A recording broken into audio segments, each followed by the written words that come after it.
You have said your last name so many times it stopped sounding like a word a long time ago. It sat on your birth certificate before you could read it. It sat on every report card, every lease, every form a stranger ever handed you, and for most people carrying an old American surname, that is where the story ends. A name, inherited, unremarkable, simply there. But there is a specific category of American families, more of them than most people would guess, whose surname carries something else buried inside it. Not a coincidence, not a rumor. If you're enjoying this story so far, don't forget to hit the like button and subscribe. Drop a comment telling me where in the world you're watching from. I love hearing from you.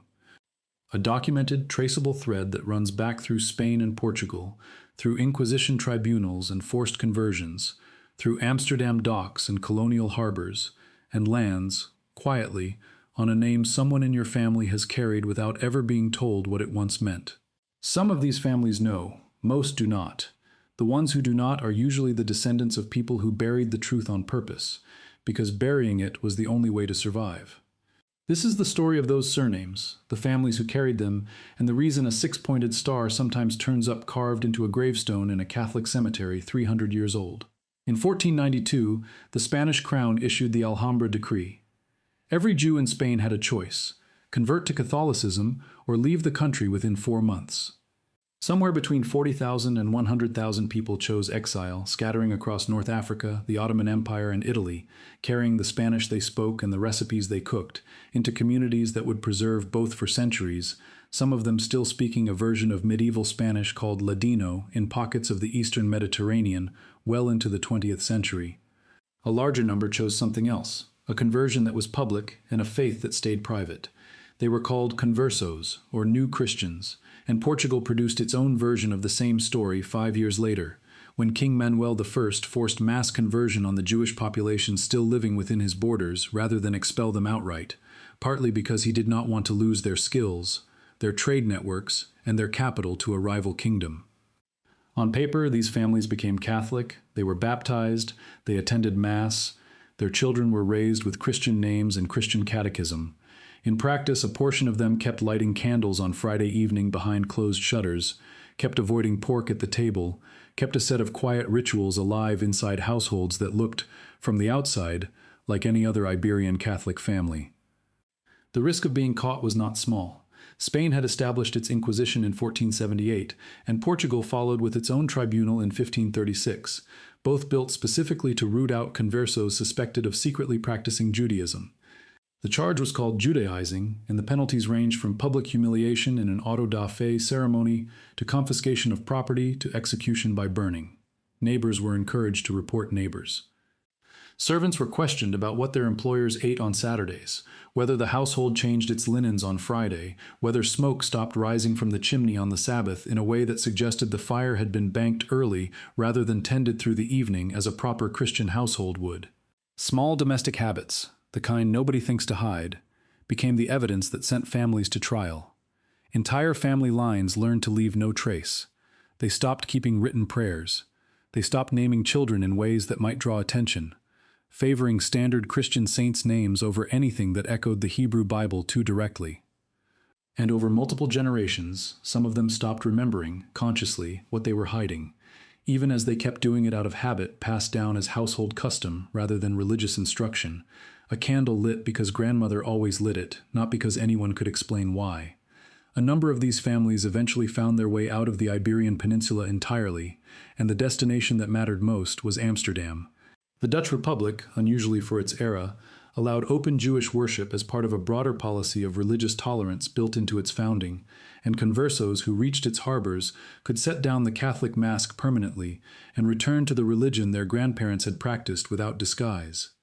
Amsterdam's Portuguese Jewish community grew into one of the wealthiest and most connected Jewish communities in Europe, funding printing houses, shipping ventures, and eventually its own grand synagogue completed in 1675, with trading networks that stretched into the Dutch colonial world, including a Dutch settlement on the coast of Brazil called Recife, where a Jewish community briefly flourished under Dutch protection through the 1630s and into the 1650s, building what is believed to be the first synagogue in the Americas. That protection ended in 1654, when Portugal reconquered Recife and reimposed Catholic rule, along with the threat of the Inquisition that came with it. 23 Jewish refugees from Recife boarded a ship for the Dutch colony of New Amsterdam at the southern tip of what is now Manhattan, after a journey that reportedly included capture by pirates and rescue by a French vessel before they finally reached the harbor with almost nothing left to their names. The colony's director, Peter Stuyvesant, tried to turn them away, writing to his superiors at the Dutch West India Company that Jewish settlers were a deceitful race he did not want in his colony, and asking permission to expel them outright. The company overruled him within months, sending a formal directive back across the Atlantic instructing the colony to let the refugees stay and trade freely. Its board included Jewish shareholders who had invested heavily in Dutch colonial trade, and it valued commerce over Stuyvesant's objections. The refugees stayed, and their arrival marks the formal beginning of a continuous Jewish presence in what would become the United States, a presence that would organize itself within a few years into a congregation called Shearith Israel, meaning the remnant of Israel, still active in New York today as the oldest Jewish congregation in North America. One of those early New Amsterdam settlers, a man named Asser Levy, refused to accept the restricted status Stuyvesant tried to impose on Jewish residents, including a special tax in place of standing militia duty that other burghers were not required to pay. Levy petitioned, fought the restriction through the colonial courts, and eventually won the right to serve in the militia like any other burgher of the colony. He went on to become one of the first Jewish property owners in New Amsterdam and one of the first Jewish citizens with full trading rights in the colony that would soon be renamed New York after the English took control in 1664. His name survives in the historical record with unusual clarity for the period, appearing in property deeds and court filings that historians have been able to trace directly. But the community he helped establish included dozens of other families whose surnames appear in scattered church records, tax rolls, and trade documents, families with names like Nunez, de Lucena, and Peterson, names already carrying the imprint of the Iberian Peninsula their ancestors had fled generations earlier. The colony had been founded on the principle of religious liberty by Roger Williams, who had himself been expelled from Massachusetts for his religious views, and that founding principle drew a Sephardic Jewish community to the port town of Newport by the middle of the 1600s. The community grew slowly but steadily through trade and shipping, and by 1763 it had built the Two-Row Synagogue, designed by the colonial architect Peter Harrison, and still standing today as the oldest surviving synagogue building in the country. Among the merchants who built Newport's Jewish community into a genuine commercial force was Aaron Lopez, a Portuguese converso, who had left Lisbon under a Christian name and arrived in Newport as Duarte Lopez, before reclaiming his birth name and his ancestral faith openly for the first time in his adult life. Lopez became one of the wealthiest merchants in colonial New England, financing more than 30 ships and trade routes across the Atlantic that carried whale oil, candles, and rum, all while worshiping at a synagogue he had helped fund under a name his family had once been forced to abandon on the other side of an ocean. He wrote once that arriving in Newport and reclaiming his family's original name and faith felt like breathing air for the first time after a life spent holding his breath, a line historians have quoted often because it captures, in a single sentence, exactly what the Converso experience had cost people who never got the chance to say it out loud. In 1790, President George Washington wrote a letter to the Hebrew congregation of Newport that has become one of the most quoted documents in the history of American religious liberty. He assured the congregation that the new government would give, in his words, to bigotry no sanction, to persecution no assistance, language that stood in direct contrast to the world these families had fled generations earlier, a world where the state itself had been the primary instrument of persecution rather than its guarantor of protection. Newport was not alone. Charleston, South Carolina, developed one of the largest Jewish communities in colonial America, organized around the congregation Kahal Kadosh Beth Elohim, founded in 1749, and by the turn of the 19th century, Charleston held the largest and wealthiest Jewish population of any city in the newly formed United States. Savannah, Georgia, saw Jewish settlers arrive as early as 1733, within months of the colony's founding by James Oglethorpe. And they established the congregation Mikveh Israel not long after, one of the earliest Jewish congregations on the continent. Philadelphia had its own prominent Sephardic and Ashkenazi merchant families, among them Barnard Gratz and Michael Gratz, whose descendants would go on to shape the city's civic and philanthropic life for generations, including their niece Rebecca Gratz, whose work founding charitable institutions in the early 19th century made her one of the most respected civic figures in Philadelphia regardless of faith. The city's Mikveh Israel congregation, organized in the 1740s and formally established by the 1760s, drew families from as far as the Caribbean, where earlier waves of Sephardic settlers had already built communities in Dutch and English, held islands such as Curaçao and Barbados before some of them moved on again to the mainland colonies. Each of these communities kept records, in synagogue ledgers, cemetery registers, and merchant correspondence, that historians had been piecing back together for more than a century, and those records carry surnames that trace, in a documented and traceable way, back through Amsterdam and Lisbon and Seville, to the exact families the Inquisition had spent 2 centuries trying to catch. The cemetery behind the Touro Synagogue alone holds headstones inscribed in Hebrew, Portuguese, and English side by side, a physical record of families who had lived under 3 different languages of concealment before finally settling on one they no longer needed. Those surnames are worth naming plainly, because they form the actual evidentiary core of this story. Lopez, Rodriguez, sometimes anglicized to Rodriguez, or simply Rogers, as families assimilated into English-speaking colonial society. Núñez, occasionally shortened or altered in spelling across successive generations of clerks and census takers.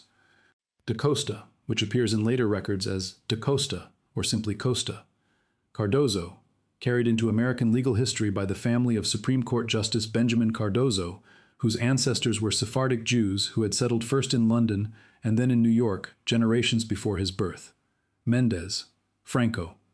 Seixas, the family that produced Gershom Mendez Seixas, the first American-born Jewish religious leader of note, who served the Shearith Israel congregation in New York during the Revolutionary War and later became one of the founding trustees of Columbia University.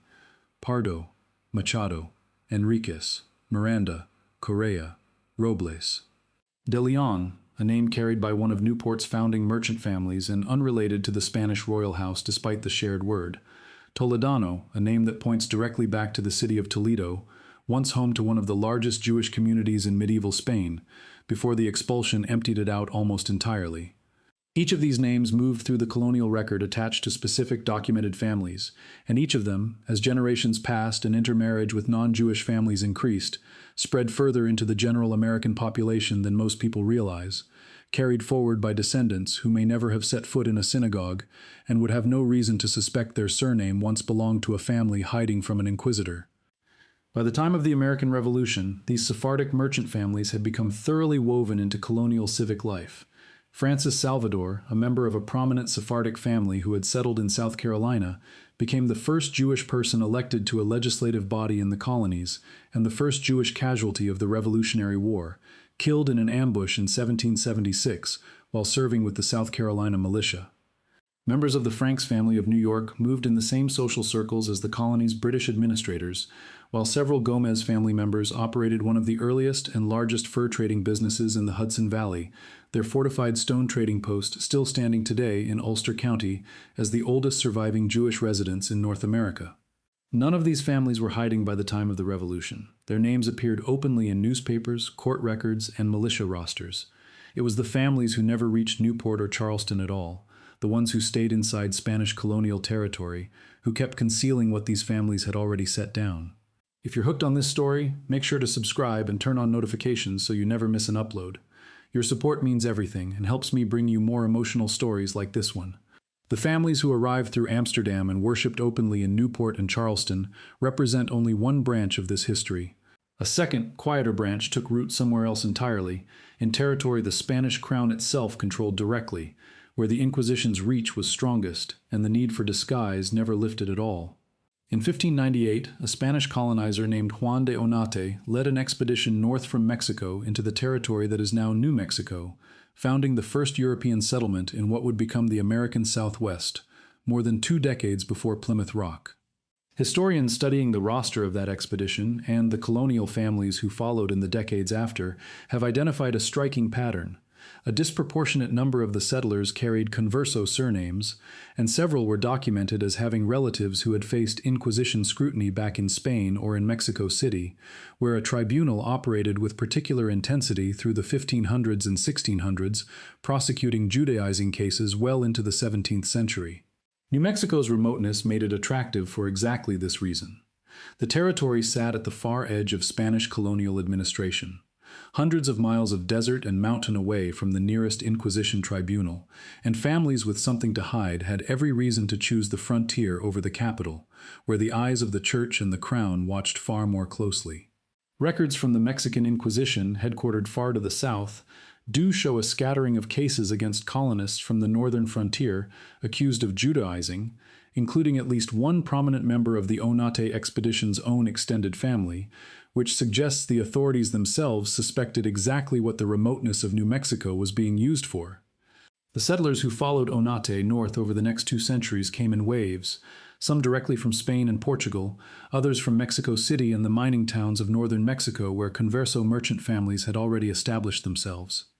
They brought sheep, cattle, and the Spanish language, and they brought, in a portion of these households, a set of practices nobody wrote down because writing them down was the one thing 5 generations of survival had trained them never to do.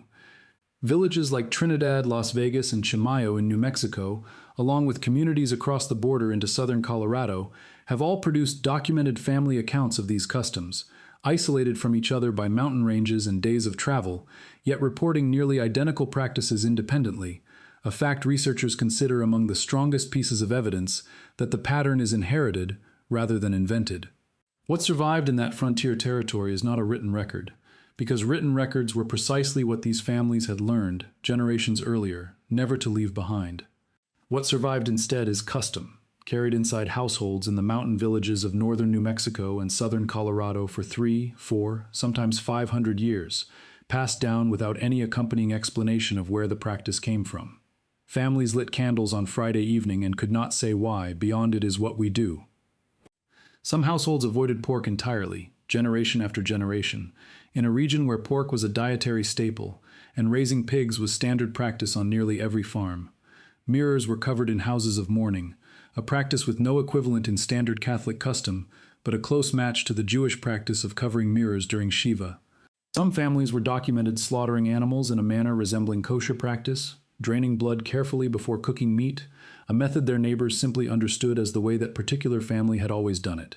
Historians and folklorists working in the region through the latter half of the 20th century, most notably Stanley Hordes, a historian who spent decades documenting oral history and material culture across northern New Mexico, cataloged dozens of families reporting these customs, alongside physical evidence including gravestones in old Catholic cemeteries carved with 6-pointed stars, a symbol with no standard place in Catholic funerary art but an unmistakable one in Jewish tradition, along with a handful of Hebrew inscriptions found carved discreetly into wooden beams inside old adobe homes. None of this constitutes proof in the way a signed record would. What it constitutes is a pattern, consistent across geographically separated families who had no contact with each other and no shared awareness that their private household customs matched a religious tradition their ancestors had once been forced to abandon under threat of the Inquisition. Many of these families identified, and still identify, as devout Catholics, with the household customs treated as regional quirks rather than religious inheritance. And in the last 3 decades, a second kind of evidence has started to close the gap between oral tradition and hard science. In 1997, a team of geneticists led by Carl Skarecki published a study in the journal Nature examining a specific set of genetic markers on the Y chromosome shared by men who identified as Kohanim, the hereditary Jewish priestly line, traditionally passed from father to son and associated with descent from the biblical figure of Aaron. The study found the same genetic signature, now commonly called the Cohen modal haplotype, appearing at elevated frequency among Jewish men from geographically separated communities across the globe, including Ashkenazi communities in Europe and Sephardic and Mizrahi communities in the Middle East and North Africa. Populations that had no documented contact with one another for centuries, a finding consistent with a shared paternal ancestor from the ancient priestly line described in Jewish tradition, likely predating the destruction of the Second Temple. What made the finding relevant far beyond the Jewish community itself came later, when researchers began finding the same genetic signature turning up in populations that, on paper, had no connection to Jewish ancestry at all. A 2008 study published in the American Journal of Human Genetics, led by a team including Susan Adams, examined Y chromosome data across the Iberian Peninsula and found that close to 1 in 5 men sampled in Spain and Portugal carried a genetic signature consistent with Sephardic Jewish paternal ancestry, a proportion far higher than the conventional historical narrative of the expulsion had prepared anyone to expect. The same study found a separate signature associated with North African Muslim ancestry in roughly 1 in 10 men sampled, evidence of the same forced conversion pattern applied to Iberian Muslim communities during the same historical period. The study's authors pointed directly to the Conversos, the new Christian families who had stayed in Spain and Portugal after 1492 and 1497, rather than leaving, as the most likely explanation for the Jewish signature, since their descendants would have carried Sephardic paternal lineage forward through Catholic households for 5 centuries without anyone recording it as Jewish at all. For families descended from Spanish and Portuguese colonists in the Americas, including the mountain villages of New Mexico, that same genetic signature does not stop at the Atlantic. Subsequent genetic testing of self-identified Hispano families in New Mexico and southern Colorado, conducted through a combination of academic research projects and commercial ancestry testing over the past 2 decades, has repeatedly turned up the same Sephardic-associated markers in households that had never identified as anything other than Catholic, in some cases in the exact families whose oral traditions of candle lighting and pork avoidance had already caught the attention of historians like Hordes decades earlier. Some of these families, on learning their results, connected them immediately to the specific grandmother or great-aunt who had insisted on lighting a candle every Friday and refused to explain why. The DNA, in these cases, is not proving something new. It is confirming something a handful of grandmothers had already been quietly telling their families for generations, usually without either the grandmother or the grandchild fully understanding what the tradition meant. Genealogists working with commercial ancestry testing companies have noted a similar pattern showing up far beyond New Mexico, in Hispanic and Latino families across the American Southwest, Texas, and the broader region once controlled by Spain. Families whose DNA results return an unexpected percentage of Sephardic Jewish or broader Middle Eastern ancestry with no family story to explain it. The explanation, in case after case, traces back to the same 15th and 16th century decision made by a distant ancestor choosing conversion over exile, a decision made under duress and carried forward silently through every generation that followed, all the way down to a saliva sample mailed to a laboratory 5 centuries later. This is the specific pattern worth sitting with. A surname like Lopez, Rodriguez, Gomez, Cardoza, Marquez, Pardo, Silva, or Toledano does not automatically mean Sephardic Jewish ancestry. These names are common across the entire Spanish and Portuguese-speaking world, for reasons that have nothing to do with the Inquisition, carried by millions of families with no Converso history whatsoever. But when one of these surnames sits inside a family with roots specifically in early colonial New Mexico or in the Sephardic merchant communities of Newport, Charleston, Savannah, or New York, and especially when it sits alongside a family custom nobody can quite explain, the surname becomes something closer to a genuine clue rather than a coincidence. It becomes a name that survived the exact conditions it was designed to survive. What makes this story different from a simple immigration record is the deliberateness of the disappearance. Nobody forgot these families by accident. The forgetting was the strategy.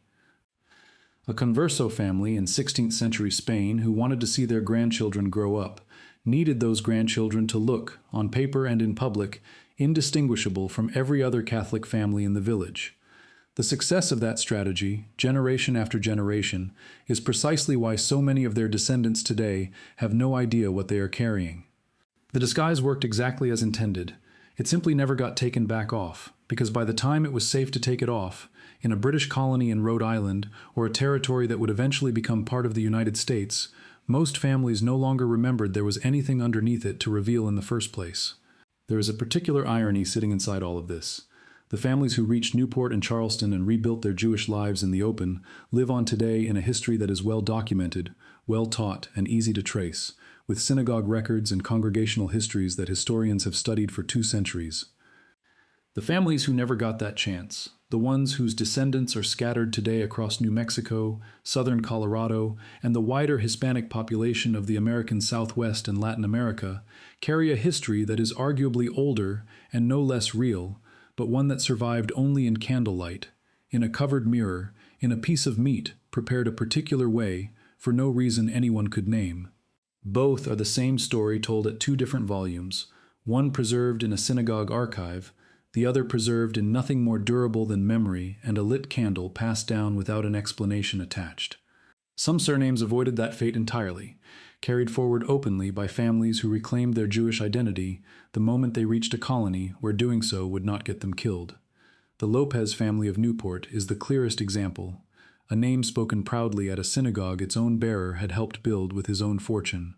Other surnames, the ones that ended up scattered across Catholic New Mexico and the broader Hispanic population of the American Southwest, carried the same original weight without ever getting the chance to set it back down, at least not until a DNA test or a folklorist's notebook or a grandmother's dying explanation finally handed it back to a generation ready to hear it.